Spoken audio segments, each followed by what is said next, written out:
Assalamualaikum warahmatullahi wabarakatuh. Perkenalkan, nama saya Risti Pauziah dari kelas 1D. Di sini saya akan menjelaskan tentang Al-Quran sebagai sumber ajaran Islam dan hadis sebagai sumber ajaran Islam. Yang pertama, Al-Quran sebagai sumber ajaran Islam merupakan kalam Allah Subhanahu wa Ta'ala yang diberikan kepada Nabi Muhammad SAW berupa wahyu. Secara bahasa, Al-Quran merupakan masdar dari qiraatan Quranan yang berarti membaca. Sedangkan secara istilah, para ulama memiliki pendapat yang berbeda-beda dalam mendefinisikan Al-Quran. Yang pertama, ada pendapat dari ulama usul yang melihat dari sisi kedudukannya sebagai sumber hukum. Yang kedua, ada pendapat dari para ahli kalam atau mutakalimin yang mengatakan bahwa kalam-kalam Allah Subhanahu wa Ta'ala berbeda dengan kalam-kalam yang lainnya. Yang ketiga, ada pendapat dari Jamaluddin As-Sayuti yang menitik beratkan kepada sisi kemukjizatannya. Menurut beliau, kalam Allah Subhanahu wa Ta'ala yang diberikan kepada Nabi Muhammad SAW berupa mukjizat walaupun hanya satu ayat. Selanjutnya, Al-Quran memiliki beberapa nama yang ditulis langsung di dalam Al-Quran. Yang pertama ada Al-Quran yang artinya karena sesuai dengan artinya untuk dibaca. Yang kedua ada Alkitab yang artinya karena Al-Quran merupakan wahyu tertulis sama seperti kitab-kitab yang lainnya dan merupakan penyempurna bagi kitab-kitab yang lainnya. Yang ketiga ada Al-Furqan yang artinya karena di dalam Al-Quran menjelaskan tentang perbedaan yang jelas antara yang hak yaitu benar dan yang batil yaitu salah. Yang keempat ada Az-Zikra yang artinya karena Al-Quran mengingatkan pada manusia pada jati diri yang sesungguhnya.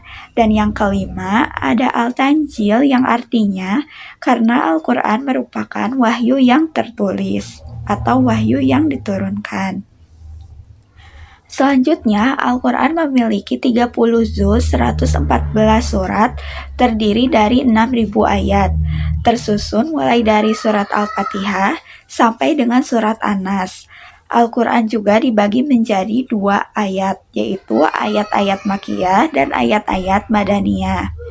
Contoh ayat-ayat Makkiyah yang pertama, ayat maupun suratnya pada umumnya pendek, ringkas, dan bernada keras. Yang kedua, topiknya terikat dengan keimanan pada hari akhir dan gambaran surga maupun neraka. Yang ketiga, sanggahan mengenai kaum musyrik dan pemikirannya serta kaum kafir. Yang keempat, membicarakan tentang budi pekerti dan alam kebajikan. Dan yang kelima, pada umumnya menggunakan sapaan wahai manusia. Selanjutnya, contoh dari ayat-ayat Madaniyah. Yang pertama, ayat maupun suratnya pada umumnya panjang dan susunan kalimatnya bernada rendah. Yang kedua, topiknya berisi tentang hukum yang rinci, seperti hukum sipil, antar negara, dan lain-lain. Yang ketiga, celaan mengenai kaum munafik yang senantiasa memusuhi agama Islam.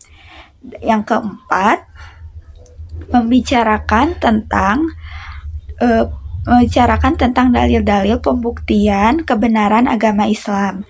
Dan yang kelima, pada umumnya menggunakan sapaan wahai orang-orang yang beriman. Nah, dari contoh-contoh tersebut sudah terlihat jelas perbedaannya ya. Dilihat dari benar atau tidaknya, para ulama mengelompokkan ayat-ayat Al-Quran menjadi 2 bagian, yaitu muhkam dan mutasyabihat. Menurut surat Al-Imran, para ulama memiliki pendapat yang berbeda-beda dalam menafsirkan muhkam dan mutasyabihat. Tetapi pada akhirnya pendapat mereka berupa takwil, muhkam yaitu bermakna jelas dan mutasyabihat bermakna tidak jelas. Sedangkan menurut Khalil Lamakatan, Muhkam berarti ayat yang tujuannya dapat diketahui secara langsung dan tidak memerlukan pengertian lain. Sedangkan mutasyabihat memerlukan pengertian lain yang merujuk kepada ayat-ayat yang lain. Selanjutnya, Al-Quran dilihat dari segi isi mempunyai beberapa hal sebagai berikut. Yang pertama, ajaran tauhid. Yang kedua, janji dan ancaman Tuhan. Yang ketiga, masalah syariah. Yang keempat, masalah tauhid. Dan yang kelima, cerita dan sejarah Rasul terdahulu. Sebagai sumber ajaran Islam, Al-Quran memiliki fungsi sebagai berikut. Yang pertama ada Al-Huda, yaitu petunjuk. Yang kedua ada Al-Furqan, yaitu pemisah. Yang ketiga ada Al-Sifa, yaitu obat penyembuh. Yang keempat ada Al-Mau'jizah, yaitu nasihat. Yang kelima ada sebagai mukjizat, yaitu pembuktian kebenaran Nabi Muhammad. Dan yang keenam ada penguat ajaran Rasul terdahulu. Selanjutnya ada hikmah diturunkannya Al-Quran. Yang pertama, menetapkan hati Nabi. Yang kedua, menentang dan melemahkan para penentang Al-Quran. Yang ketiga, memudahkan dihafal dan dipahami. Yang keempat, mengikuti setiap kejadian diturunkannya ayat-ayat Al-Quran. Dan yang kelima, membuktikan dengan pasti bahwa Al-Quran diberikan oleh Allah yang Maha Bijaksana. Selanjutnya ada hadis sebagai sumber ajaran Islam. Secara bahasa, hadis merupakan sesuatu yang baru. Sedangkan secara istilah, para ulama memiliki pendapat yang berbeda-beda dalam mendefinisikannya, sesuai dengan disiplin ilmunya masing-masing. Selanjutnya ada kedudukan hadis. Yang pertama, perintah untuk merealisasikan ajaran Rasulullah SAW. Yang kedua ada perintah untuk menaati Rasulullah SAW. Yang ketiga, ajakan agar kaum muslimin senantiasa menyambut ajaran Rasulullah SAW. Dan yang keempat, meningkatkan ketaatan seseorang pada Rasulullah SAW sebagai ketaatan kepada Allah Subhanahu wa Ta'ala. Selanjutnya ada pembagian hadis. Yang pertama ditinjau dari segi kuantitas perawinya. Para ulama ada yang membagi menjadi 3 bagian, yaitu hadis mutawatir, hadis masyhur, dan hadis ahad. Yang kedua ditinjau dari segi kuantitas perawinya, dibagi menjadi 3 bagian, yaitu hadis sahih, hadis hasan, dan hadis dhaif. Yang ketiga ada ditinjau dari segi kehujaannya, dibagi menjadi 2 bagian, yaitu hadis maqdul dan hadis mardud. Selanjutnya ada unsur-unsur pokok hadis.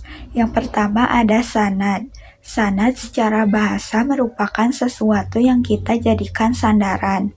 Yang kedua ada matan. Matan secara bahasa yaitu tanah yang meninggi. Secara istilah, matan yaitu lafaz-lafaz hadis yang berisi tentang unsur-unsur tertentu. Yang ketiga ada rawi. Rawi artinya seseorang yang meriwayatkan dan memberitakan hadis. Sekian dari saya. Wassalamualaikum warahmatullahi wabarakatuh.